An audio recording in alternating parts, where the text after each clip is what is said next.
Kami percaya kau berjanji dan kau akan menepati. Bahwa kau tidak pernah meninggalkan kami seorang diri. Selalu ada musim dalam semua penyertaan Tuhan. Dan semua penyertaan Tuhan itu cerita ujungnya bukan tentang kami. Tapi tentang siapa Tuhan. Cerita hidup ini bukan untuk menampilkan kami, enggak. Tapi menampilkan cerita kemuliaan Kristus yang hebat atas kehidupan ini. Bekali kami di sore hari ini, tajamkan kami sehingga kami pulang. Kami dapat hal-hal yang baru dan segar untuk kami boleh praktekkan dalam hidup ini. Demi nama Yesus kami sudah berdoa. Kami bersyukur, haleluya, yang diberkati katakan amin, amin, amin, amin. Silakan duduk Bapak Ibu Saudara sekalian. Thank you ya buat teman-teman yang melayani di sore hari ini. Selamat sore, shalom semuanya. Shalom, senang sekali ketemu dengan Bapak Ibu Saudara di Jatibarang tempat ini ya. Terima kasih Bapak Gembala, Bu, yang sudah memberikan saya boleh hadir kembali bersama dengan saudara ibadah di sore hari ini ya. Sudah siap dengar firman Tuhan? Amin ya, saya pengen bagikan ini karena buat saya ini sesuatu yang baru Bapak Ibu. Belum saya sampaikan dimanapun ya. Kok saya waktu merenungkan ini ada banyak hal yang saya ingin lepaskan agar kita menjadi gereja yang benar-benar punya hatinya Tuhan. Khotbah tadi pagi sama sore beda agar Bapak Ibu juga dapat banyak ya. Saya pengennya seperti itu. Tapi ada gereja yang 3-4 kali ibadah pengennya firmannya sama semua ya. Kapan dari di tempat teman ada di Jakarta, Kelapa Gading, Koyotam, 6 kali ibadah, khotbahnya beda semua Pak Hensan. Suruh beda semuanya 6 kali. Waduh ya gak apa-apa, saya senang sepanjang hari bisa beda semuanya. Kami yang khotbah juga gak bosen ya. Dan tadi pagi kita bicara tentang gereja kesaksian. Gereja kesaksian. Dan sore ini kita mau belajar tentang special room ya. Special room. Ada 5 ruangan ya yang harusnya gereja punya. Ruangan ini pribadi kita pun harusnya juga punya. Keluarga kita pun kalau sudah punya perusahaan, sudah punya apapun, 5 ruangan ini perlu ada. Kurang satu kayaknya gimana gitu ya. Bukan karena YOTAM itu bukan nama saya ya. Bukan karena nama saya maksudnya gitu ya. Bukan, gak ada hubungannya. Ya ngepas aja kan gitu ya. Oke, saya kesini dulu. Rumah Bapak Ibu ada berapa ruangan? Ada yang rumahnya plong-plongan. Tahu plong-plongan enggak kira-kira? Hah? Udah langsung begitu masuk, nggak ada ruang tamu, nggak ada WC, nggak ada kamar mandi, nggak ada dapur, ya udah satu kotak ya. Di sana ada tikar, di sini ada TV, dan di sana ada kompor, jadi satu semuanya. Ada, kalau ada saya akan sama Pak Hensan melaporkan kepada dinas sosial, minimal ada perubahan, ada sketch-sketch gitu-gitu ya. Ini kalau dibuat door prize, yuk kita sharing yuk, ruangan siapa yang paling banyak ya. Kalau saudara, saya boleh tanya, rumah Anda berapa ruangan? Minimal 4-5. Satu. Ruang makan ya. 2, ruang tamu. Oke. 3. Ini jangan ya, harusnya tersistematis ya. Masuk rumah, ruang apa dulu? Tamu. Oke. Habis itu kamar ya. Terus kamar? Oh kamarnya 2, ada anak, ada pembantu, ada tamu, dah oke ya. Ada lagi? Dapur, 4. Kamar mandi, jangan lupa. 5. Kamar doa, luar biasa ya. Haleluya. Tepuk tangan boleh ya, rohani banget ini. Itu rumahnya hamba Tuhan ya. Jemaat tapi udah bau-baunya hamba Tuhan. Setiap orang pasti punya ruang dalam kehidupannya. Dan setiap ruang itu membuat kita punya peran. Betul nggak? Ruang itu membuat kita berperan. Anak-anak, kamu punya kamar nggak? Punya ya? Tidurnya sama papa mama atau punya kamar sendiri? Hah? Masih sama papa mama. Tapi punya kerinduan, punya kamar sendiri? Oh belum. Nah sampai gede sama papa mama, luar biasa kamu tuh ya. Hebat anak yang mengerti dan punya hati dan mengasihi papa mama. Ada ruang tamu, ada macam-macam dan semua Semua ada ruangannya, ada ruang belajar, ada tempat untuk bermainnya. Itu membuat kita punya peran dalam kehidupan kita. Mari kita lihat satu ruangan yang kan ada 5 ruangan ya. Nomor 1 dan 2 itu nggak bisa dipisahkan. Mari kita baca ruangan 1 dan 2 itu di dalam Markus 14 ayat 15. Saya kesini dulu. Markus 14 ayat 15. Lalu orang itu akan menunjukkan kamu sebuah ruangan yang besar yang ada di atas. Sudah lengkap dan tersedia. Dan di situ kamu harus mempersiapkan perjamuan Paskah untuk kita. Jadi ini ceritanya begini Bapak Ibu. Yesus minta murid-muridnya ke kota. Kamu ke kota. Kita mau Paskah bersama-sama. Kamu cari orang, pria, bawa buli-buli. Kamu ikutin dia sampai ke rumah. Nanti waktu sampai di rumah ngomong sama orang itu. Guru mau makan Paskah di sini. Lalu ia akan menunjukkan ruangan di atas. Sudah siap. Ruangannya besar, lengkap, tersedia. Di situ kamu harus mempersiapkan Paskah. Dengar baik-baik. Ruangan pertama dan kedua itu ada di rumah orang ini. Ruangan pertama itu namanya upper room. Ini terkenal banget, upper room. Tapi ruangan di bawah itu namanya lower room. Atau support system. Nah, upper room itu adalah ruangan atas di mana Yesus perjamuan suci bersama dengan murid-muridnya. 2, upper room, belum. Nah, upper room ini, ruangan ini juga menjadi ruangan di mana Roh Kudus dicurahkan. Jadi itu nanti menjadi base camp-nya gereja mula-mula. Nah, kalau saudara lihat cerita tentang ini, ternyata keberadaan upper room yang di atas itu selalu bicara tentang hal-hal yang rohani. Tentang perjamuan suci, kuasa Roh Kudus, doa, lalu bicara soal komunitas, itu ada di atas. Tapi kalau kita lihat yang ada di bawah itu adalah tempat paling sibuk untuk mempersiapkan terjadinya sebuah upper room yang ada di atas. Nangkep ya? 2 ini penting dalam pelayanan maupun di dalam kehidupan kita. Banyak gereja mengalami 2 ekstremis. Ada yang menekankan upper room-nya.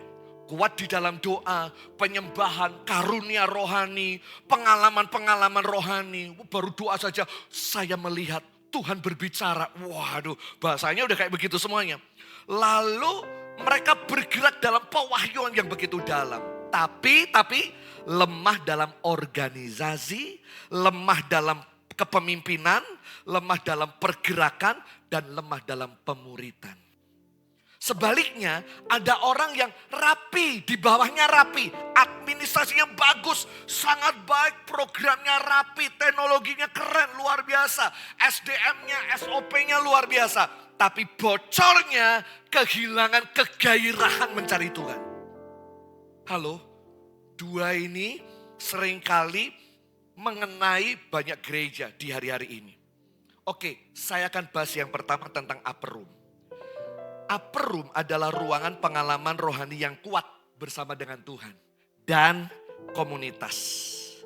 Tempat Yesus berdoa. Tempat Yesus memberkati murid-muridnya. Tempat ada perjamuan kudus. Tempat di mana ada Roh Kudus dicurahkan ada di sana.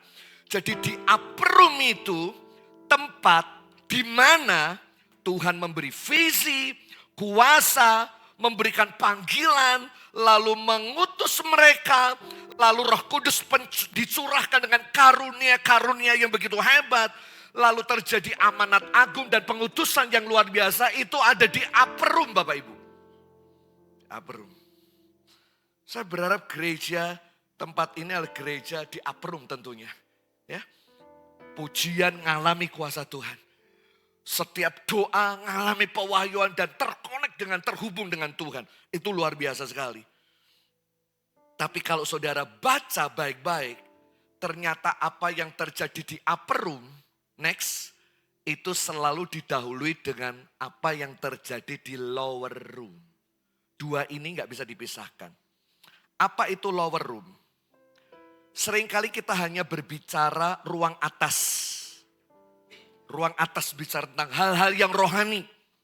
Tapi kita sebetulnya nggak bisa dipisahkan dengan orang yang mempersiapkan semua perjamuan. Maria itu orang atas, ya. Belum. Tunggu ya, begitu saya masuk ke situ, multimedia ngikutin saya. Buat kejutan sedikit, jadi kalau udah dibuka jemaat udah tahu. Ya. Jadi ngikuti saya. Jadi orang yang ada di bawah itu menyiapkan roti, anggur, ruangan, perlengkapan. Nah saya mau tanya, Marta itu orang mana? Upper room. Bukan upper room, sorry. Tapi lower room. Maria orang upper room. Ada beberapa orang yang memang upper roomnya bagus, tapi lower roomnya kurang. Atau kebalikannya. Nah, tanpa ruang bawah,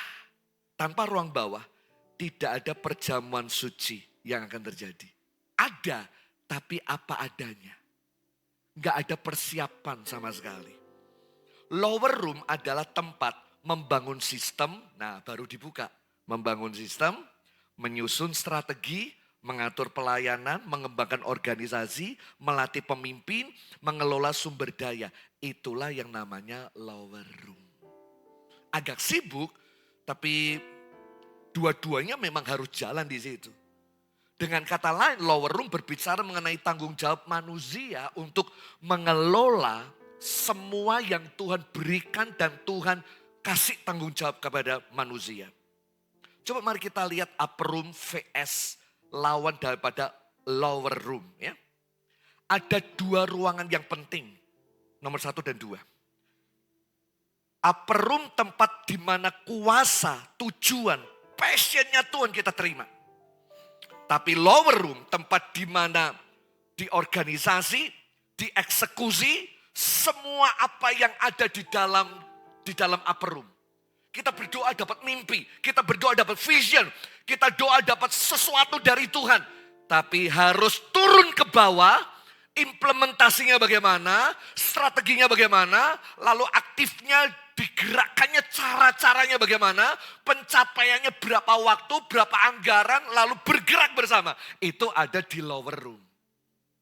Ruang doanya penting. Sebab kalau saudara cuma lower room, gerak tanpa doa, berhenti kita. Lihat ciri utamanya ya. Ciri utama upper room, kuasa Allah, visi, passion, pengutusan. Sementara ciri utama daripada lower room, program, people, place, personality, itu bicara yang ada di bawah. Saya mencatat ini, bahaya terbesar ketika kita sibuk di lower room, lupa naik kepada tujuan dan hadirnya Tuhan, maka kesibukan tanpa tujuan akan membuat kita kehilangan arah dan makna. Saya ulang, Anda boleh sibuk di sini. Tapi kalau Anda nggak naik di atas, maka nggak ada arahan dan goal. Sehingga apa yang kita kerjakan hanya sekedar, sorry to say, acara demi acara, tapi nggak ada sasaran ilahi yang ada di dalamnya. Makanya perlu untuk kita pergi ke atas. Tanpa upper room, program berjalan tanpa tujuan. Kayak sepak bola, main bola tapi nggak ada gawangnya. Saudara tahu nggak? Main bola nggak ada gawangnya, apa yang terjadi? Capek, lelah, buang waktu semuanya. Kenapa? Karena nggak ada tujuan. Cuma lari sana, lari sini tuh kayak kesebelasan kampung tuh kayak gitu kan. Betul ya Bapak Ibu ya? Nggak ada gawangnya, udah lari sana, lari sini begitu. Seperti itulah kira-kira tanpa upper room hidup kita.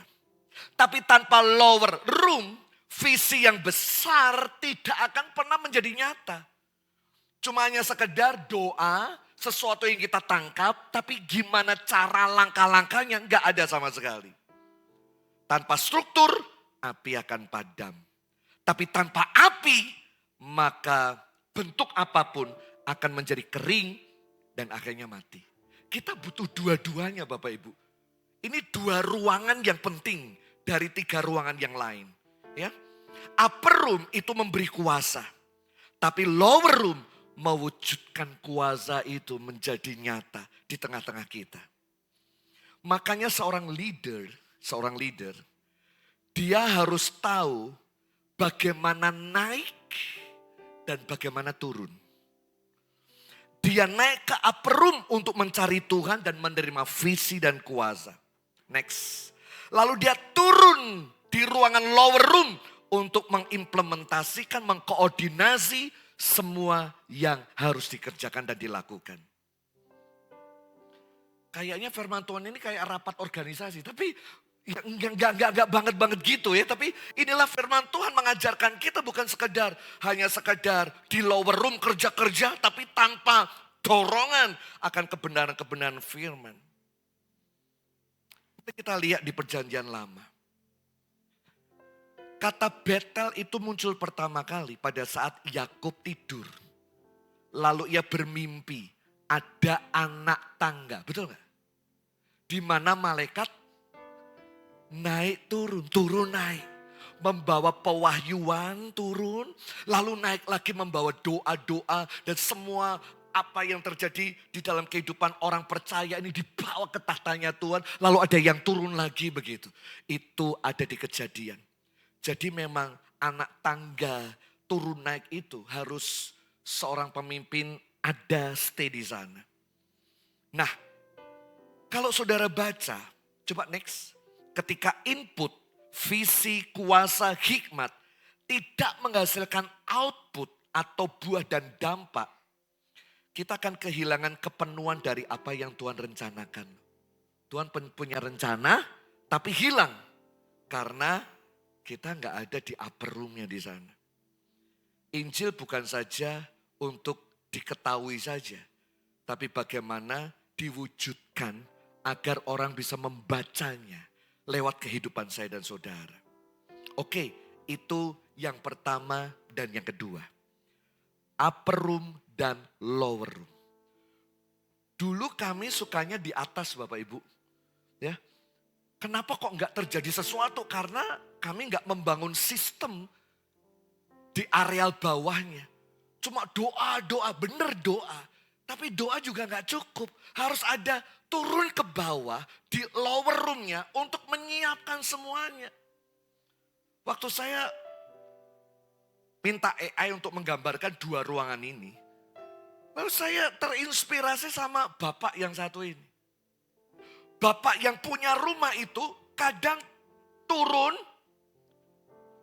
Rotinya udah siap apa belum? Siap. Nanti tak kasih kode ya. Nanti kalau guru ngomong suruh naik, kamu siap naik. Jadi dia naik lagi gitu. Lalu dia di ujung anak tangga yang terakhir, dia nggak ikut perjamuan karena dia bukan murid.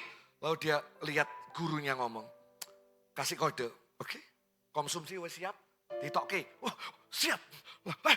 Teh mas, biasanya kan kalau konsumsi teh dulu, habis teh, sop, snack, habis sop, snack, nasi, habis nasi selesai, es. Itu kayak pas kondangan ya. Saya enggak tahu kalau di sini gitu enggak ya. Kalau di Solo gitu Bu. Kalau piring terbang, tahu piring terbang ya? Wah si piring-piring itu snack sih. Tapi sebelum snack itu ada aturannya begitu ya. Nah saya kok yakin ini bapak ini turun naik.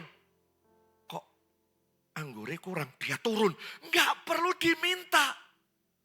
Spirit lower roomnya mensupport semua. Gereja ini kalau para lowernya kuat banget. Enggak perlu disuruh, tiba-tiba zep, in position, ada di posisinya masing-masing. Dan tuntaslah pelayanan ini dan semua berjalan dan gerakan Allah, pekerjaan Tuhan itu pasti tuntas. Karena ada orang-orang yang hebat, kasih hidupnya untuk Tuhan. Katakan amin. Gereja butuh Anda, kota butuh Anda. Hidup kita butuh orang-orang seperti ini. Perusahaan butuh orang-orang yang ada di lower room. Ngerti? Oh, bosku tuh kayak gini. Pimpinan saya tuh butuhnya kayak begini. Oh, saya tak nyiapin ya. Itu lower room banget. Tapi seorang lower room perlu naik ke upper room. Dia bisa mendeteksi dan melihat apa rencananya Tuhan gitu. Wow. Ada satu cerita nih. Pegawai, dia punya kepekaan yang tajam. Aperumnya tinggi. Kerja di salah satu perusahaan. Dia ngomong sama pimpinannya karena deket. Padahal dia tuh sebetulnya tukang kebun. Tapi karena dia tuh punya kepekaan, dia deket banget sama pimpinannya. Pak, itu kok kayaknya orangnya jahat ya. Cuma perasaanmu tok. Tapi enggak Pak, kok feeling saya kok rasanya beda ya. Dan saya udah mendoakan. Pakai doa bareng sampai digituin. Cuma hati saya kok gimana gitu. Bapak hati-hati ya. Itu enggak 1, 2 kali Bapak Ibu. Terjadi sampai 5, 10 kali lebih. Dan benar itu terjadi. Kasih input. Bapak ini hati-hati benar. Akhirnya benar dia enggak kejebak dengan permainan daripada teman-temannya dia. Mau hancurkan dia bisa protek. Mau didorong untuk habis-habisan dan dijatuhkan nama baiknya. Dia udah jaga-jaga semuanya. Bapak ini sadar. Pegawai yang ada di mana kebun ini bukan orang sembarangan. Tahu enggak? Tak sekolah ke Pertamina perminyakan ke Eropa. Belajar. Aku butuh orang kayak kamu. Bukan sekedar di lower room. Tapi punya kepekaan. Dan membaca situasi dan angin yang terjadi secara profetis. Belajar dan akhirnya pulang Indonesia. Dan akhirnya gajinya naik. Dan dia jadi orang kepercayaannya Bapak ini. Tidak perlu saya sebut namanya. Tapi orang ini hebat banget Bapak Ibu. Saya cuma mau ngomong butuh dua-duanya ini. Jangan cuma sorry to say jago di ruang doa. Tapi enggak jago di pekerjaan. Kita paling jago di rumah Tuhan. Nyembah nyanyi. Tapi begitu dilepas di luar sana. Kita enggak bisa tanggung jawab hidup kita. Teman saya sampai ngomong gini. Koyotam. Sorry yo aku tuh enggak bisa terima. Bukannya enggak bisa terima karyawan Kristen. Tapi beda banget nih Pak. Lah bedanya piye to Cik? Oh sing gini nih. Tahu sing gini nih ya. Yang jilbab. Nek kerja. Jujur, tepat waktu, tajam, kritis. Bener-bener kerja, bener-bener. Nek sing Kristen, sithik-sithik ijen retret. Datang telat, wah minta maaf. Nek kita tekan sedikit, gak punya kasih. Orang gereja, majelis kok manusia jelmaan iblis. Majelis. Rasa-rasanya tuh, makanya bukannya aku enggak mau terima Pak. Tapi ya kenyataannya kayak begitu. Saya enggak tahu benar atau tidak. Saya tidak tahu. Bapak Ibu yang paling tahu. Tapi kayaknya benar karena kita jago di sini, tapi enggak jago di sini. Suruh ngatur enggak pinter. Ngatur ngelola uang enggak pinter. Makanya berkat selalu bocornya ada di sana. Doanya kencang minta berkat. Doanya kencang minta terobosan. Tapi pengaturan kalau nggak benar, kita bermasalah.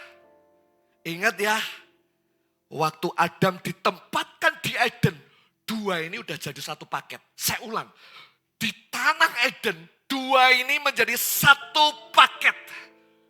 Mereka ditempatkan untuk mengelola jadi lower room. Tapi mereka ditempatkan di sana, Tuhan berjalan-jalan setiap pagi, ketemu dan berbicara muka dengan mereka. Wow. Saya berdoa 2 tempat ini ada di ruangan ini. 2 tempat ini ada di hati Anda. Dalam kehidupan Anda. Saya percaya hidupmu akan berubah. Nomor 2. Ruangan ketiga sekarang. Equipping room. Equipping room. Rumah untuk memperlengkapi. Ruangan untuk diperlengkapi itu ada ternyata. Kisah para Rasul 19 ayat 9. Tetapi ada beberapa orang yang tegar hatinya. Mereka tidak mau diyakinkan, malahan mengumpat jalan Tuhan di depan orang banyak. Karena itu Paulus meninggalkan mereka dan memisahkan murid-murid dari mereka. Dan setiap hari berbicara di ruang. Lihat itu. Roomnya apa? Kuliah Tiranus. Berarti ruang apa ini? Ruang untuk mengequip, memperlengkapi kita. di mana kita diperlengkapi, kita dilatih, kita dibentuk, dan dipersiapkan untuk menjalankan semua panggilan. Gereja harus menjadi rumah equipping room. Penting sekali. Rumah Bapak Ibu saudara sekalian, itu kan tempat untuk mendidik anak-anak kita. Di mana anak-anak kita dididik sampai akhirnya menjadi orang yang hebat pada akhirnya. Bapak Ibu punya anak kan dididik. Diajari A sampai Z, diajari makan, minum, tanggung jawab, tentang kehidupan. Banyak hal anak-anak mempelajari banyak hal ada di rumah. Jadi rumah itu ada roomnya, salah satunya mengequip. Selain berdoa, rumah doa, ada apa tadi? Lower roomnya, ngatur semuanya. Lalu ada yang ketiga, mendidik atas semua yang ada, orang-orang ada di dalamnya. Mazmur 127 ayat yang keempat. Seperti anak panah di tangan pahlawan. Ya. Seperti anak panah di tangan pahlawan. Demikian anak-anak pada masa muda. Coba tampilkan slide anak panahnya. Yes. Anak panah itu dibentuk, diruncingkan, diarahkan, dan dilepas. Betul gak? Itu di mana? Equipping room. Saya berdoa biar gereja ini melahirkan pemimpin-pemimpin pada akhirnya. Karena ruangan ini menjadi tempat bukan sekedar ibadah atau upper room. Tidak sekedar upper room saja, enggak. Kenapa Bapak Ibu percayakan youth di tempat ini? Kenapa anak-anak kita percayakan di tempat ini sekolah minggunya? Pastikan bahwa anak-anak di duta kerajaan itu dididik, dilatih, dipersiapkan menjadi pemimpin generasi bintang untuk masa depan. Halo? Kalau enggak cuma kita ngumpul-ngumpul aja, ngapain Bapak Ibu? Diruncingkan, diarahkan dan dilepas. Coba lihat Mazmur 127 tadi.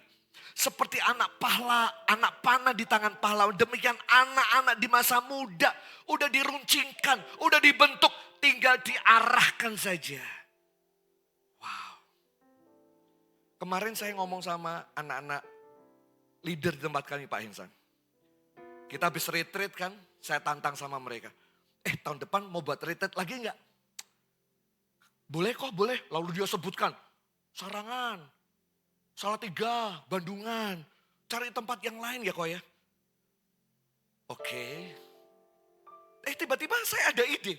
Boleh enggak tahun depan kita buat acaranya, boleh fill in, tahu fill in ya? Anak remaja pemuda diboyong ke satu desa, lalu dititipkan di rumah-rumah jemaat selama 3 hari, hidup bersama dengan mereka, tugas mereka membantu jemaat. Kalau ke sawah, ya ikut ke sawah. Angon wedhus, ikut angon wedhus. Kalau mau ke jualan apa, ikut bantu. Bapak ibunya yang ada di sana diminta untuk bantu. Sorenya ada KKR, ada ibadah. Itu namanya fill in. Atau yang kedua, kok Koyotam pengen ya 2 orang nanti tak titipkan di pengusaha-pengusaha gereja. Selama 3-4 hari kamu ikut sama mereka, istilahnya magang. Tahu magang? Tahu ya? Kerja. Nggak usah minta digaji. Anda belajar cara sukses dari Bapak ini. Belajar cara memanage semua kantornya. Lalu kemudian Sabtunya ngumpul, lalu kemudian kita brainstorming bersama-sama membahas berbagi kehidupan dan pengalaman di komsel kita. Pilih yang mana? Fill in atau yang ini atau yang mau retreat? Retreat itu bicara upper room. Halo. Betul nggak? Doa, semangat, disentuh rohnya. Tapi anak-anak muda memang butuh itu, sentuhan perjumpaan. Tapi anak-anak muda juga perlu ditajamkan soal visi, arahnya kemana. Agar nanti ngambil keputusan kuliah, nggak karena temanku ke situ kok, aku yang mau ikut dong. Nggak gitu lagi, aku mau ke sini karena aku pengen seperti ini gitu. Dan mereka semangat, oke kok. Nanti tugas Koyotam, cari pengusaha-pengusaha yang mau aku bisa titipkan 2-3 orang belajar bersama. Agar mereka dipertajam. Saya belajarnya dari mana Bapak Ibu? Saya pernah kayak gitu tuh. Waktu ikut Pastor Conference di JPCC. Kami dibagi kelompok-kelompok. Lalu dikirim ke tempat perusahaan-perusahaan gede-gede. Waktu itu saya di Pertamina kalau nggak salah.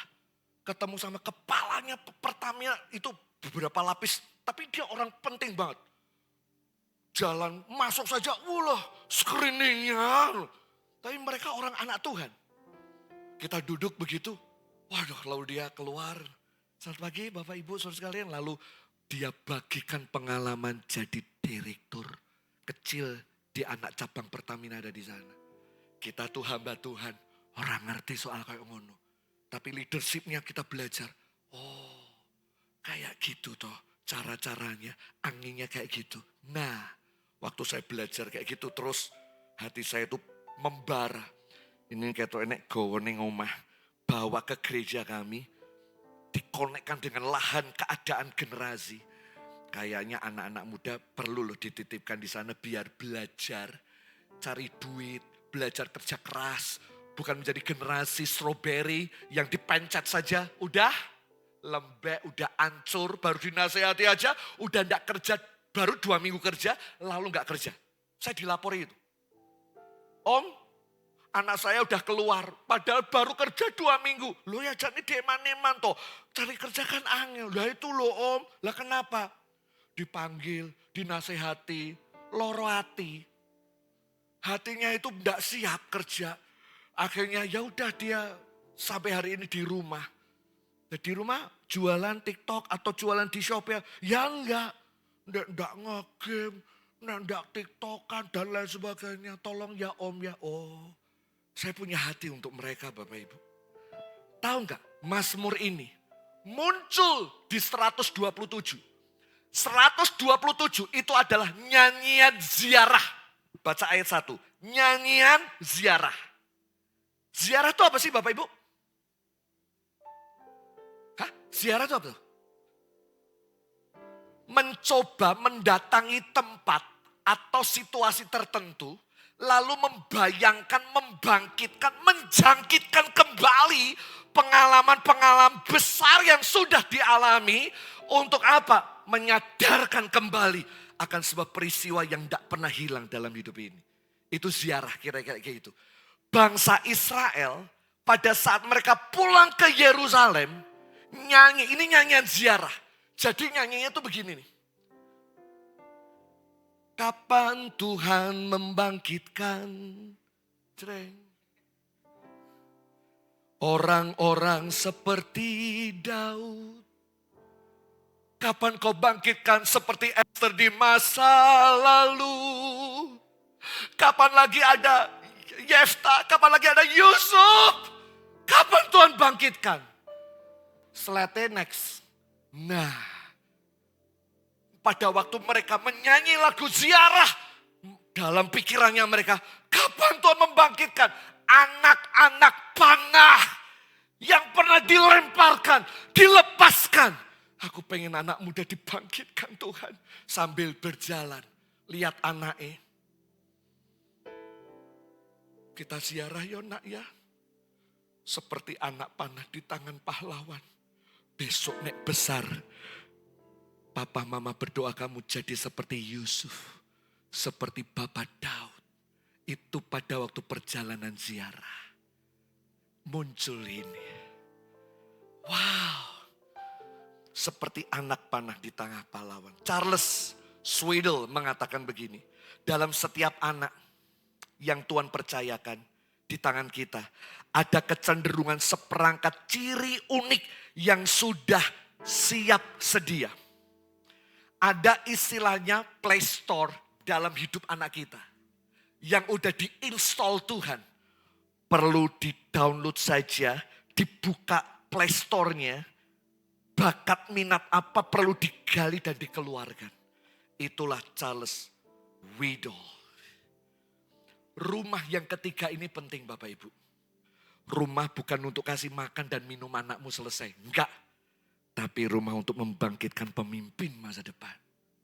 Gereja ini bukan sekedar ibadah mingguan, ibadah Sabtu saja, enggak. Tapi ada PR untuk membangkitkan generasi anak panah untuk ke depan. Saya mau kasih contoh, 2 contoh. Tahu Abraham? Dalam Ibrani ada tulisan namanya yang terkenal, Kanik. Kanik itu adalah model pemuritan yang dilakukan Abraham, mentoring kepada 318 karyawannya. 318 karyawannya Abraham. Itu bukan sekedar jago masak, jago merawat keledai dan kandangnya. Enggak. Abraham mendidik 318 ini menjadi serdadu, menjadi orang-orang hebat. Sehingga waktu Lot, Sodom dan Gomora dihabisi oleh Kedorlaomer dan beberapa raja-raja di sana. Abraham mengerahkan bersama dengan 318 pembantu-pembantu yang bekerja sama dia. Menjadi tangan kanan prajuritnya begitu hebat. Dan Abraham di sana menang luar biasa. Artinya begini loh. Abraham itu bukan sekedar memperkerjakan orang-orang sekitarnya. Enggak. Tapi mengorangkan, memastikan orang yang kerja next level. Tambah pinter kerja sama dia. Wow. Mari kita lihat Daud. Daud mengubah 400 orang yang sakit hati, sedang dalam kepahitan, sedang dalam utang piutang, sedang dalam masalah besar. Menjadi serdadu-serdadunya Daud yang luar biasa. Next. Ini Daud bersama dengan beberapa orang. Ada satu orang namanya Benaya yang kemarin kita bahas. Di mana? Di ibadah youth. Dia pembunuh lion. Pembunuh singa. Singanya sedang ada di gua. Tidur-tiduran. Waktu hari bersalju. Dia turun. Bangunkan singa. Dan berkelahi sama singa. Itu kan koyok wong kurang kerjaan. Singanya bobok. Diteke wae to ajane ya. Ini Benaya enggak? Turun. Singanya digugah. Hadapi. Diajak berkelahi sama dia. Lah ini kan minta mati kan. Betul enggak Bapak Ibu? Kenapa Benaya seperti itu? Kemarin di pemuda saya share. Ternyata gini loh. Benaya mau nunjukkan. Bapak rohaniku Daud bisa bunuh singa dan beruang. Aku juga mau tunjukkan bahwa aku bisa bunuh. Ojo kae, singa. Singa yang sedang bobok yang bersalju. Wow. Daud pernah bunuh Goliat dengan batu kecil yang dia ambil di sungai. Dia ambil di sungai itu 5 batu Bapak Ibu. Pikir saya dulu kalau dilempar 1, luput. Goliat kan pinter, mungkin bisa menangkis. Luput. Ayo lagi kan begitu ya. Tapi ternyata enggak. Dulu pikiran saya begitu Bapak Ibu. Ternyata sekali lempar kena langsung mati. Berarti sisanya ada berapa? Ada 4 Pak. Waktu dia ngambil 5. Ternyata itu secara profetik. Aperumnya dapat. Itu nubuatan bahwa 5 raksasa akan dihabisi. Coba buka 5 raksasanya. Ada Goliat, Isbi-Benob, Zaf, Lahmi, dan juga raksasa berjari 6. Ini 6, ini 6. Sini. Ini 6, sing ute-ute upil, yang mana saya bingung. Karena 6 ya. 6. Jadi ada 24 totalnya. Wow. Daud sudah bunuh 1. Tinggal 4 batu. Dia ambil 1 batu. Kakak, batu kecil kayak gini. Aku habisi Goliat. Terima batu ini. Bunuh Goliat raksasa yang lain. Aku Iza, kamu pasti bisa. Tos. Ya pergi Bu. Jangan khawatir sama Goliat raksasa-raksasa. Ambil. Aku bangkitkan roh jenderal wanita dalam kehidupanmu. Aku bisa bunuh dengan batu itu, kamu pun bisa. Wow. Sampai akhirnya memang benar 5 raksasa itu dibunuh oleh Daud, Abisai, Sibkai, Elhanan, dan Yonatan pada akhirnya. Daud menemukan orang-orang ini di gua Adulam yang cuma 2 ayat. Tapi 2 ayat itu mengubah kehidupannya mereka lewat apa? Mentoring, lewat cara-cara keprajuritan yang Daud dapatkan pengalamannya bersama dengan Tuhan. Daud itu membangun upper room kuat loh, betul gak? Dia penulis Mazmur begitu banyak, upper roomnya tuh kuat. Nyembah, doa, hubungannya sama Tuhan kuat. Tapi bukan sekedar upper roomnya saja. Tapi lower roomnya dia juga pandai, ahli. Terus kemudian dia mengubah orang-orang sekitarnya, melatih dan mendidiknya menjadi orang-orang hebat. Oh, itu room ketiga. Room keempat, ada 5 ruangan. Sekarang yang keempat. Bridal room, saya suka yang ini. Bridal room atau ruang pengantin. Kidung Agung 1 ayat 4. Tariklah aku di belakangmu. Marilah kita cepat-cepat pergi. Karena sang raja telah membawa aku ke dalam mahligai-mahligainya. Ruangan berikutnya adalah ruangan pengantin.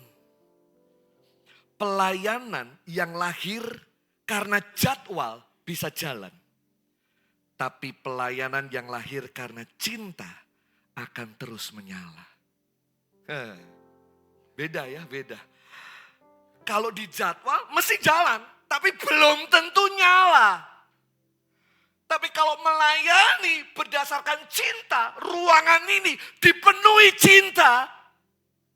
Beda tentunya. Rumah Anda dipenuhi cinta, itu beda Bapak Ibu. Beda sekali. Cinta itu bukan paksaan, bukan karena ada tekanan, bukan karena juga kewajiban. Demikian juga melayani. Jadi begitu masuk ke ruangan pengantin ini, harus ada keinginan, kerinduan dekat, mengikut dan tinggal bersama-sama. Wahyu 19 ayat 7. Ini tentang apa ya? Perjamuan kawin anak domba. Marilah kita berjanji dan bersorak-sorai dan memuliakan Dia karena hari perkawinan anak domba telah tiba dan pengantinnya telah siap sedia. Kamar pengantin adalah ruang keintiman dan bukan aktivitas. Ruangan ini ruangan keintiman, bukan aktivitas keagamaan. Kalau sekedar keaktivitasan keagamaan, kita capek dan lelah. Tapi kalau ada keintiman dan cinta, pulang seger, ada sentuhan, ada pelukan, ada jamahan yang kita dapatkan dari Tuhan. Bridal room adalah tempat Tuhan mengubah pelayanan bukan sekedar saya harus, tapi karena saya rindu. Oh, keren. Bukan saya harus karena ditunjuk Pak Gembala, Bu Gembala. Saya harus karena wis dijadwal. Bukan itu lagi. Tapi ada sebuah kerinduan di dalamnya gitu. Kidung Agung 2 ayat 4. Telah membawa aku ke rumah pesta. Lihat, ruangan pernikahan itu diliputi pesta. Ada panji di atasnya yang adalah cinta. Artinya kamar pengantin mengubah pelayanan yang tadinya beban menjadi sebuah kebahagiaan.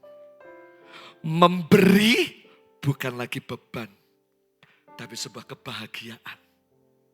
Oh, aku senang aku bisa memberi.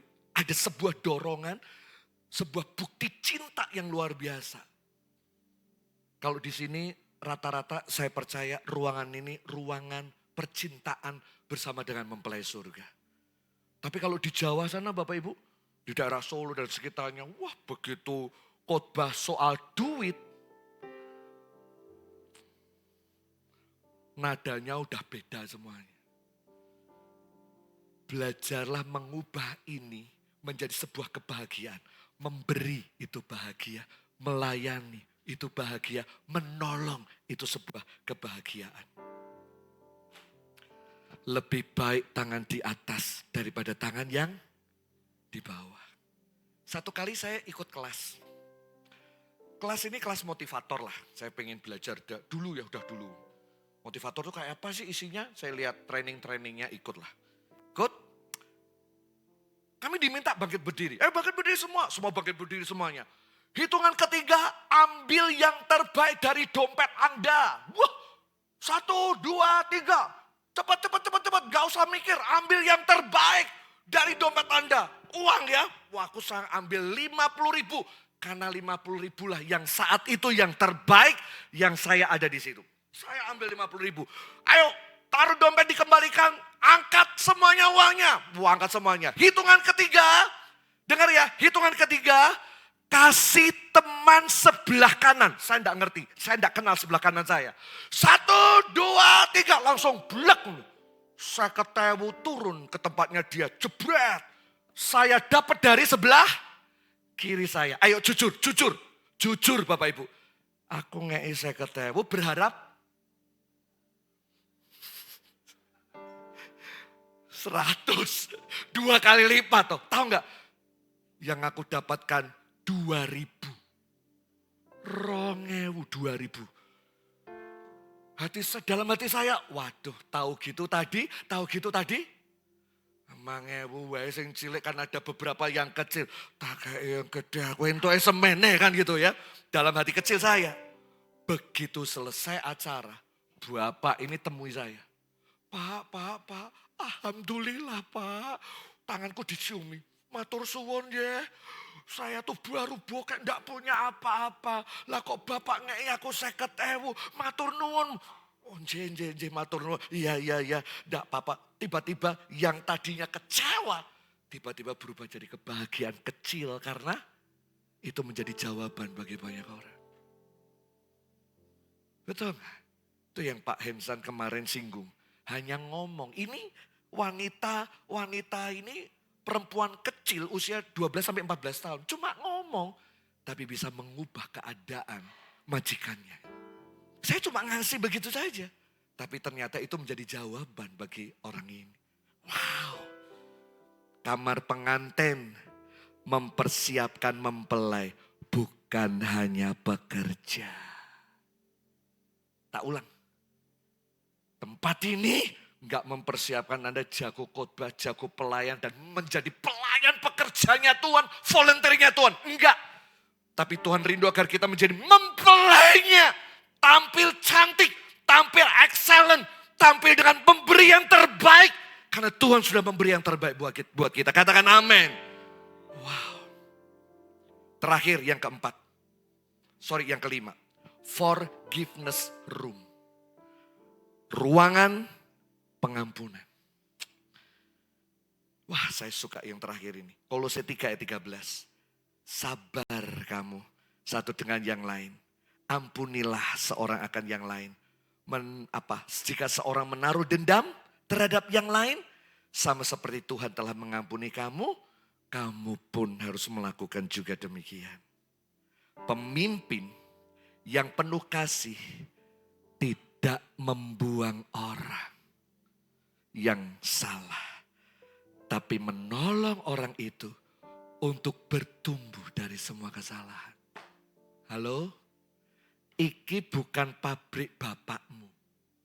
Nek pabrik salah, pecat, keluar. Enggak. Kristen enggak ngajar gitu. Salah, diperbaiki. Semua berproses, enggak ada yang sempurna di tempat ini. Kalaupun ada yang salah enggak dihukum. Tapi dirangkul untuk bertumbuh dari semuanya. Pemimpin memberi ruang kepada orang lain untuk bertumbuh. Belajar, memperbaiki, dan akhirnya bisa berkarya. Bukan berarti pemimpin membiarkan kesalahan terus terjadi. Enggak. Bukan juga berarti dosa dibiarkan dan dianggap biasa. Enggak juga seperti itu. Bukan berarti juga menghapuskan disiplin sama sekali. Enggak. Tetapi pemimpin yang dewasa tidak langsung membuang orang ini hanya karena satu kesalahan. Ia tahu bahwa setiap orang perlu berproses bersama Tuhan. Tak ulang. Semua orang perlu berproses. Kami gembala ini bukannya orang sekitar kami suci malaikat semua, enggak. Staf kami kadang-kadang ya nusuk, kadang-kadang ya kurang ajar, ngomong perilakunya. Kita mau buang kan ya enggak bisa. Kita kasih kesempatan berkali-kali untuk mereka berproses. Saya kasih contoh anak yang hilang. Pemain bass tadi mana ya? Pemain bass? Noel ada?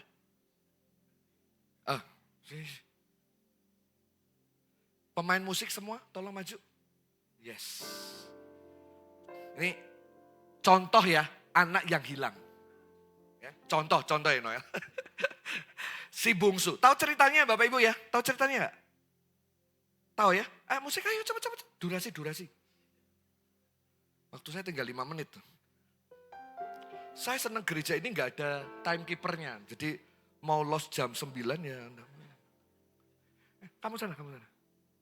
Ini anak hilang, minta warisan sama bapaknya. Bapaknya belum mati, minta warisan. Ini sama saja kualat sebetulnya. Karena minta warisan bapaknya masih ada. Saya yakin itu puncak dari semua kenakalannya dia. Cuma gak disebut di Alkitab. Dan akhirnya bapaknya nyerah toh, ya wes lah.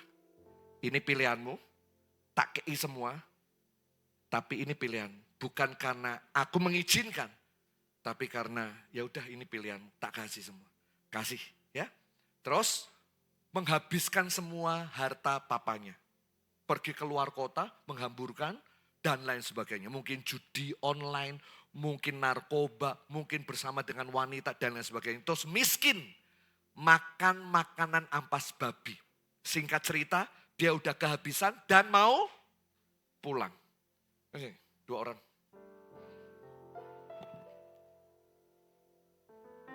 Nah, sini. Waktu dia pulang, dia harus next. Anak yang hilang. Nah, next. Waktu dia pulang, dia harus melalui namanya adat istiadat Kesazah. Kesazah itu begini, dia harus melewati, dia harus melewati Pak RT, lalu kemudian mungkin teman-temannya atau kepala sukunya ada di sana, atau mungkin keluarganya mewakili keluarga, lalu ini biasanya bawa buli-buli dari tanah liat. Lalu dipecah di hadapannya dia sambil di sini dihadang. Jalan. Stop. Kamu tahu enggak? Hidup kami itu seperti ini. Lalu dipecah di depannya dia. Hati kami pecah gara-gara kamu. Kamu enggak layak hidup di kota kami. Kamu anak durhaka, enggak layak tinggal. Sejengkal tanah kami pun kamu enggak layak terima lagi.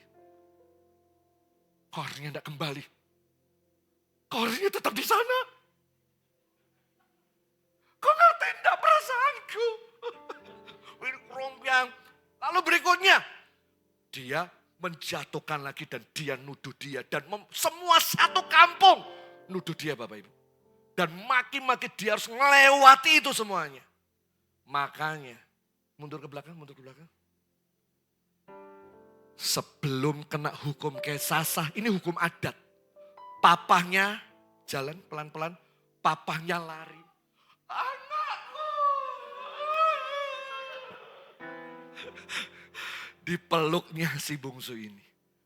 Jadi kalau ini udah dipeluk, ini gugur. Nangkep ya? Kenapa? Kasih membatalkan semua hukuman. Wes damai kok. Damai apa? Nggak perlu. Karena kita udah damai. Itu kalau di polisi kan gitu ya, udah damai kok. Nggak perlu masuk pengadilan, udah selesai. Nggak perlu dihukum. Makanya begitu dipeluk, lalu dikasih jubah, kasih cincin, kasih kasut. Dia menjadi anak bapak. Pulang nggak dewe sama bapak. Ayo sama bapak. Suwe rama pizza gitu ya. Sate kambing Tegal ya. Oke, enak ya. Pulang sama bapaknya, ini nggak bisa apapun juga. Nangkep? Kasih tepuk tangan buat teman-teman kita, luar biasa. Oke? Stay position ya. Bapak ini kalau ngangkat Jubahnya begini Bapak Ibu. Bahasa Jawanya cincing, dicincing, dinaikkan. Ini Bapak ini mempermalukan diri. Enggak layak orang kaya seperti ini sebetulnya. Biasanya kalau jalan, jubahnya malah ditendang-tendang begitu, ada bunyinya, biar kelihatan dia seorang berwibawa. Ini enggak, dicincing. Hanya untuk membuka hati dan hatinya buat anak yang hilang ini. Wow, itulah Bapak kita. Ruang pengampunan adalah ruang pemulihan, bukan ruang penghukuman. Amin, amin, amin. Ayo kita baca yuk. 1, 2, 3. Ruang pengampunan adalah ruang pemulihan. Bukan. Ruangan ini bukan ruangan penghukuman buat orang-orang. Tapi rumah untuk segala bangsa. Orang-orang yang sekarat, orang-orang yang dosa, yang harusnya dihukum, diterima di tempat ini. Yesus memberi ruang kepada Petrus. Betul gak? Salah. Menyangkal sampai 3 kali. Tapi Yesus memberikan kesempatan. Barnabas memberi kesempatan kepada Markus. Ruang pengampunan bukan kelemahan pemimpin. Tapi ruang pengampunan adalah tanda kedewasaan seorang pemimpin. Yang menunjukkan kasih yang luar biasa. Pemimpin yang besar tidak hanya mampu menggerakkan orang. Tapi juga mampu memulihkan orang. Mengangkat orang itu ketika orang itu jatuh. Mari berikan ruang pengampunan, ruang bersalah bagi orang-orang kita. Bapak Ibu kasih ruang bersalah buat anakmu biar tidak stres. Kayak tong sampah, kalau udah masuk jangan taruh sini, taruh tong sampah, taruh tong sampah. Nek tong sampahnya udah penuh, besok pagi dibawa keluar rumah, betul nggak? Biar diambil sama bapak tukang sampah. Kosong, bawa lagi ke dalam. Gitu Pak. Jadi kalau sesuatu ngomong, saya dengar, wah ini sampah. Nggak masuk di sini. Paling cuma 1-2 menit selesai. Sampah cemplung, plung, selesai. Nggak bertahan di sini. Hati tetap seger, hati tetap terjaga dengan takut akan Tuhan dan gak ada satupun kepahitan dan luka itu membabat dan membalut habis. Saya tutup dengan satu cerita. Ini seorang wanita. Umur 14 tahun. Diajari mobil papahnya. Di pangku papahnya. Waktu di pangku papahnya belajar mobil. Lalu kemudian papahnya itu bertindak senonoh. Melakukan pelecehan secara seksual sama anak ini. Dari pelecehan sampai ke pemerkosaan. Itu terjadi di mobil. Dia lapor sama mama. Mama tidak memprotek seolah-olah mengizinkan itu terjadi. Sampai terjadi bertahun-tahun. Survei mencatat kurang lebih hampir 100 lebih kali terjadi pemerkosaan ayah kepada anak. Luka sangat berat ini anak. Sampai satu titik. Tuhan jamah dan Tuhan rangkul dia. Sampai akhirnya ampuni papa. Dan disitulah dia gak bisa mengampuni. Sampai satu titik Tuhan rangkul peluk dia kayak dihujani kasih Bapa yang begitu hebat. Sampai akhirnya dia bisa terima papahnya. Papanya dibawa ke rumah. Waktu itu pansui, mati separuh, dirawat dan dirawat. Dia cerita hatinya dulu kayak apa. Papanya gak bisa ngomong, tapi air mata netes dari matanya. Pertanda ada penyesalan di situ. Aku benci papa. Tapi kemarin kasih Bapa itu tidak tahu mendorong aku mengeluarkan semua. Dan biarlah kasih Bapa yang ada padaku menyembuhkan semua hati Papa. Papanya nangis lalu dipeluk. Orang itu sekarang menjadi pembicara terkenal, wanita terkenal. Di beberapa konferensi di Amerika. Namanya Joyce Meyer. Nanti tolong diketik Joyce Meyer. Dia wanita, ribuan orang kalau udah lihat, dengar seminarnya dia. Dia bukan sekedar cerita tentang bagaimana hidup susah. Dia ngalami apa itu kepahitan. Dia ngalami apa itu tekanan. Tapi di upper room selesai. Dia turun dan sekarang menjadi berkat bagi banyak orang. Dia punya ruangan besar untuk pengampunan. Yesus punya ruangan besar buat pengampunan buat saya dan saudara. Makanya kalau saudara punya 5 ruangan ini, kok saya percaya kita akan mengalami terobosan-terobosan yang luar biasa. 1, upper room, lower room, equipping room, bridal room, dan forgiveness room. Saya tidak tahu ruangan mana yang sedang kotor, yang sedang terbengkalai dalam hidupan.